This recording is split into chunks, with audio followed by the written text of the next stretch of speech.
welcome back to my channel, Book Talks with Yo. My name is Yoanna and today I'm sharing with you 21 books that I want to read in 2021.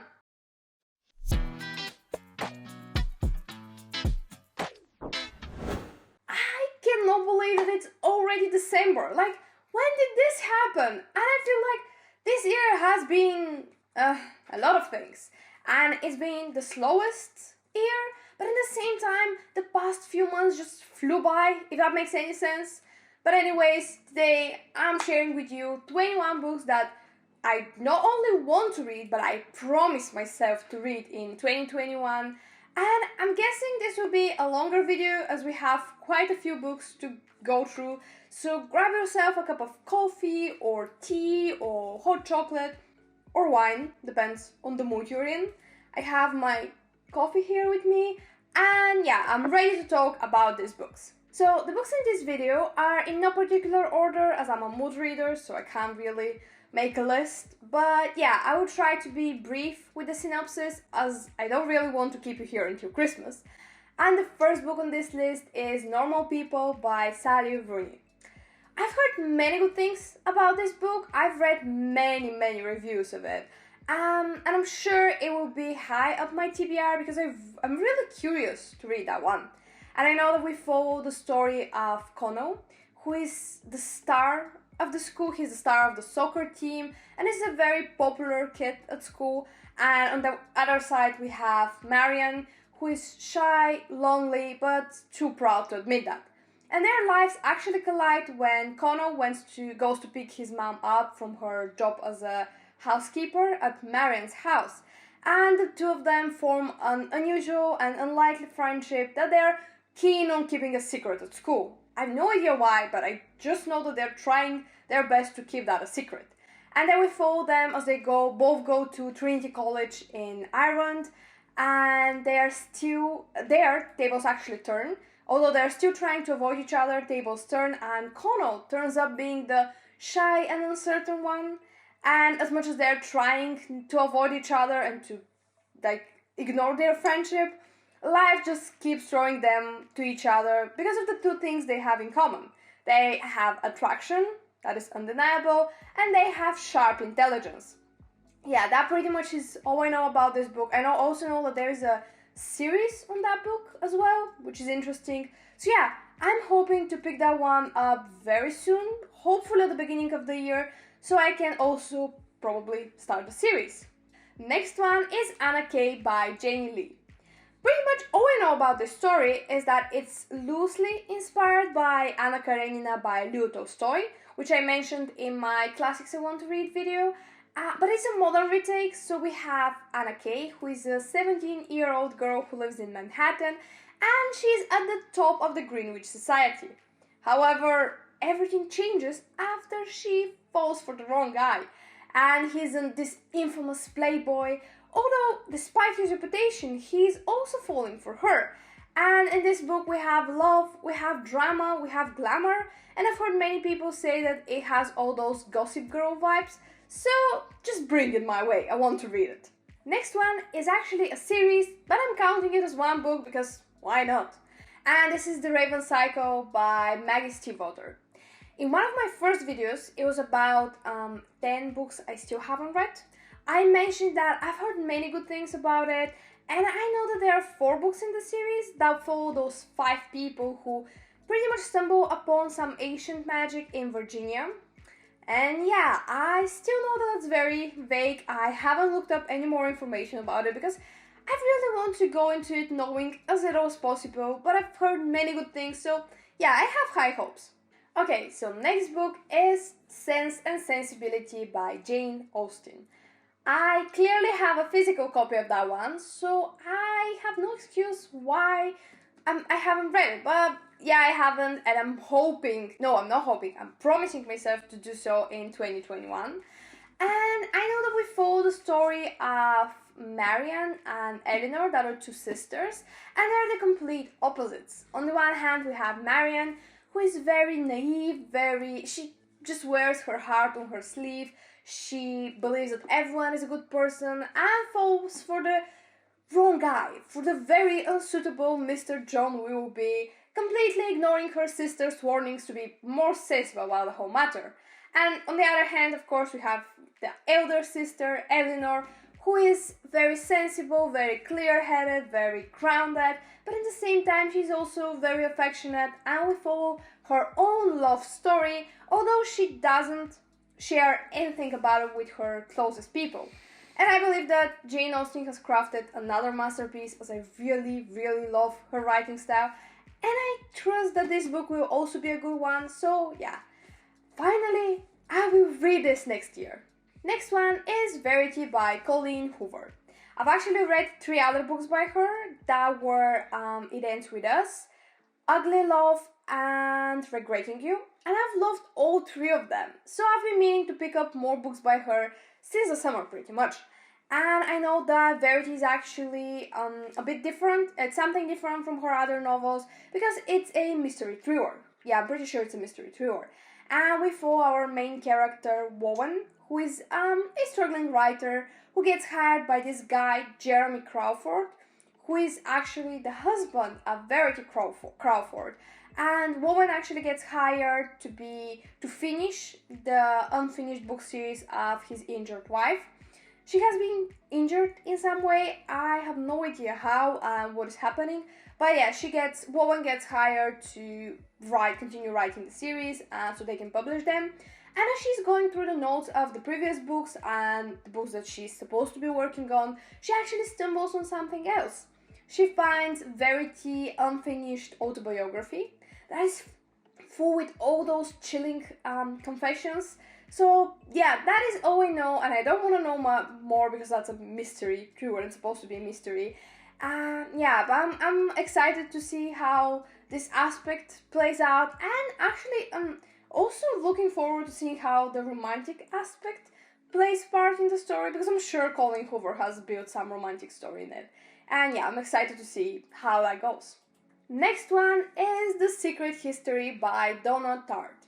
Again, there is not much I know about this book, apart from the fact that it is set in college in New England, which is my favorite setting for books. College, university, schools, I love that. And we have murder, we have mystery, we have a professor, classics professor, and 6 of his students. Again, that pretty much is really all I know about the book, but as I said with the previous one, it's a mystery. It has a mystery element, so I don't want to spoil myself. I want to go into it knowing as little as possible. Next book is actually one that I got from my Camp Charity Book Shopping With Me video, and this is The Kite Runner by Khaled Hosseini. I mentioned in that video that I don't know a lot about the period that it covers because it is set primarily in Afghanistan and in the United States, and it spans across a few decades from the 1960s to the early 2000s. Yeah, I'm really interested to learn more about the story.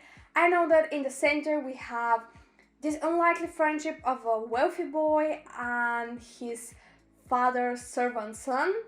And yeah, it explores family, it explores friendships, love, and just the devastating history of that period. So I'm ready to learn more and share my thoughts with you once I've read it. Next book is one that I'm very excited about, and this is Good Omens by Neil Gaiman and Terry Pratchett. I have seen this book many times and still I don't know a lot about it.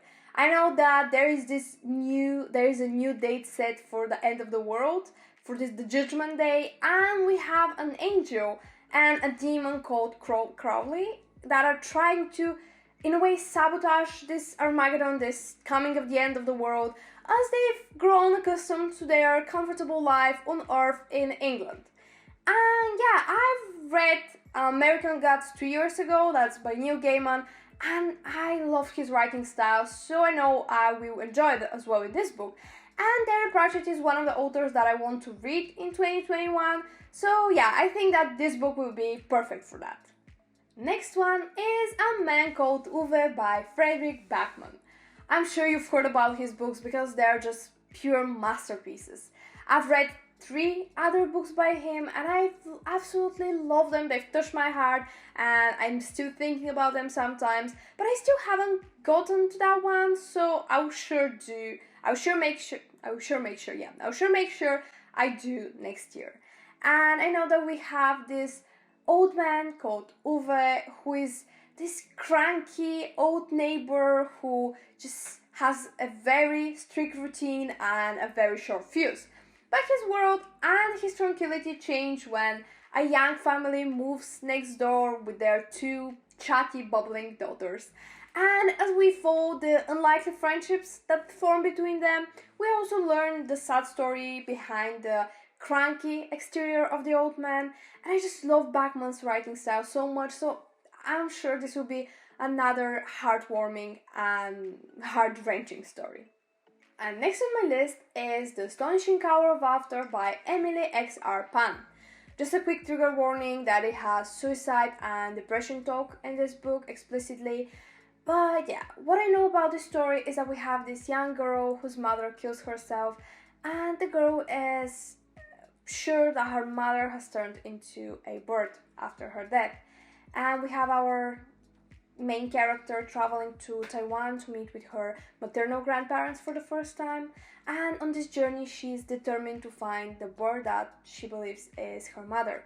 On the way, she unravels some family secrets, builds new relationships with her grandparents, and faces the difficulties of life.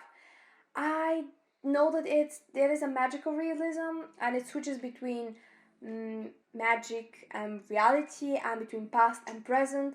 And I've heard so many people talking about this book, so many people love this book and say that the writing is exquisite, so I'm excited and yet scared to see what this novel has in store for me.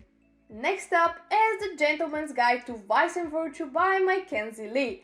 This is another book that I mentioned in my top 10 embarrassingly still unread books, and one that I really want to read.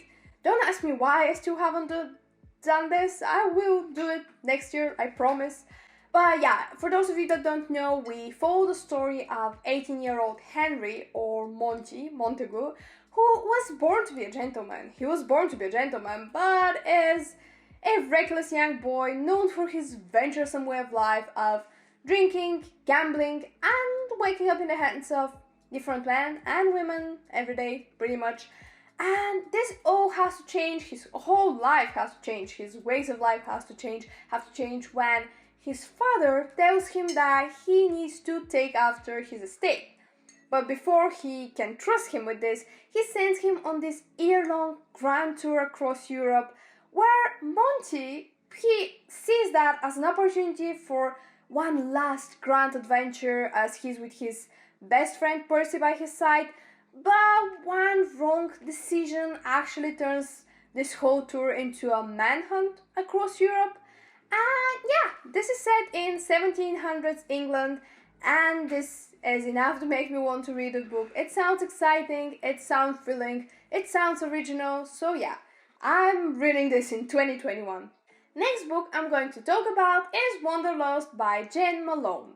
This is a romantic travel story, and we have our main character Aubrey, who goes on this journey across Europe, but this isn't really her plan. She wasn't planning to do that her summer, but her elder sister asks her and convinces her to take over her summer job as she is unable to do for whatever reason, and her summer job is actually to lead a group of senior citizens on this bus trip around Europe.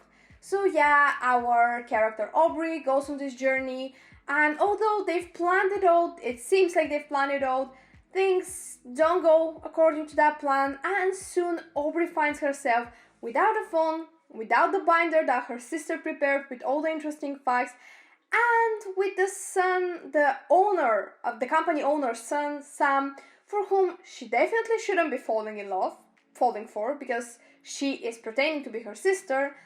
But oh well, things are not really going according to plan in any aspect for her, so she obviously does. And yeah, this sounds like a cute, quick story, and I love romantic stories involving traveling. Like, my first written novel is one, so yeah, I am excited to read that one. Next, we have Sadie by Courtney Summers. I haven't read any other books by her, so that would be my first novel by Courtney Summers, but I've heard good things about her writing, so I'm positive about it. And I know that we have two sisters, and one of them is brutally murdered, and the other one swears vengeance and is determined to find the person who killed her sister. And what I find very interesting about this novel in particular is that the way it is told. Like, the narrative is separated between two periods. The earlier one we see through the eyes of Sadie, and the other one we see as a transcript of a true crime podcast that is talking about the death of one sister and the mysterious disappearance of the other one. And yeah, this again is pretty much all I know about the book because it's a mystery and I want to go into it knowing as little as possible, but I've heard that it's a very disturbing yet brilliant book, so I'm excited to see what it has in store for me. Next up, we have Radio Silence by Alice Oseman. Again, you won't be surprised when I tell you that I don't know a lot about the book, but what I do know is that we follow Frances, who is this highly ambitious overachiever who lets nothing distract her from her goals, not even her friends, her secret, her dark secret from the past, or her real self. This sounds vague, but at the same time it piques my interest, so I'm curious to see what that is. And she's actually secretly drawing fan art for her favorite podcast and ends up meeting the creator. And yeah, that truly is all I know about the book, although this one has been talked about a lot, but I'm still trying to ignore what people are saying and just go into the book, read it for my own, but at the same time I've heard people say good things about the characters, about the writing, and overall about the story, so yeah, I'm excited to finally read it and see what's going on. Next book is 4 Weeks, 5 People by Jeniffer. Why? As the title clearly suggests, we have those 5 different teenagers. One of them is Clarissa. She's suffering from obsessive compulsive disorder. We also have Andrew, who wants to overcome his eating disorder. We have Ben, who would rather live in the movies he loves watching instead of reality, or in other words, he's suffering from disassociation. Then we have Mason, who thinks that everyone except from him is an idiot, or again, in other words, he has a narcissistic personality disorder. And lastly, we have Stella, who is dealing with depression, and the last thing she wants is to be at that camp again. She's there for the second time. And they're sent at this camp, as I said, for therapy. And on their journey there, they bond, they form friendships, there is love as well. And I'm sure this book will be addressing important issues and stigmas concerning mental health and all those disorders. So I promise myself I'm going to read this very soon in 2021. Next is Franklin Love by David Yoon. We follow our main character Frank Lee, who is a Korean American kid who is caught between his parents' expectations of him and his actual desires when he falls for this beautiful, smart girl at his school who, however, is not Korean, which is his parents' main and probably only dating rule.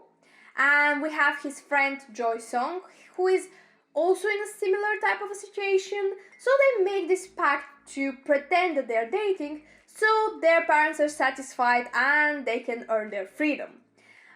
Usually the fake dating trope is not one of my favorites, although it sure makes for a fun read, spiced with some drama, and I've heard good things about this book, so we're definitely reading it in 2021. Okay, next is Serpentine Dove by Shelby Mahurin. I know that on the one side we have Louise LeBlanche, probably mispronouncing this as well, but never mind, and she's a witch. And on the other side we have Wraith Diggory, I think, who is a witch hunter, and they get married. So, you know, what can get wrong with this? And although I've heard some mixed reviews about the book, especially when it comes to the world building, I've also heard many people praise the romantic aspect, and I'm totally here for it. I am a sucker for good romantic plots, so yeah, I'm gonna read that one, and I know that there is a sequel that came out some time ago called Blood and Honey, so I'm hoping to probably read that one as well if I end up liking the first one. The 18th book on this list is House of Salt and Sorrow by Erin Craig. I'm definitely getting a physical copy of that one because the cover is so beautiful. I need to have it on my shelf. I just need to have it on my shelf. And nevertheless, we have the story of Anna Lee, who is living with her sisters and her parents somewhere near the sea. But from the original 12 children, only 8 remain, and the other 4 have died in very tragic and yet mysterious ways.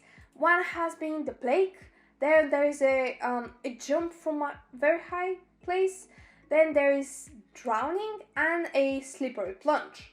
And the local people and the family themselves start to believe that they have been cursed somehow. And after Annalie is disturbed by a few ghostly visions, she starts to believe that probably those weren't accidents and she's maybe the next one.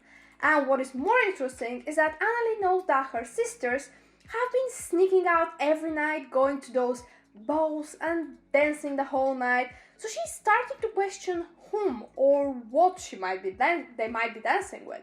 And this makes me think that this is a retelling of the 12 Dancing Princesses tale by Brothers Grimm, and I'm definitely here for it. Next, we have If We Were Villains by M.L. Rio. The book opens up as Oliver, who has spent the last 10, years in jail for something that he might or might not have done, gets out of jail, and the first person he meets is actually the detective who put him in jail in the first place. And this detective now demands to know the truth of what actually happened. And we have that over a century ago, Oliver and a few other students were studying Shakespeare at a very elite art college, and they were acting there, they were actors, and everything seemed alright until one of them was found dead, and the actors had to face their biggest acting challenge so far, trying to convince everyone, including themselves, of their innocence. I know that this is a mystery tour and the setting sounds so good, and although I'm slightly spooked about it, I'm also very excited to read it. The 20th book is another series, and this is The Trials of Apollo by no other but Rick Riordan.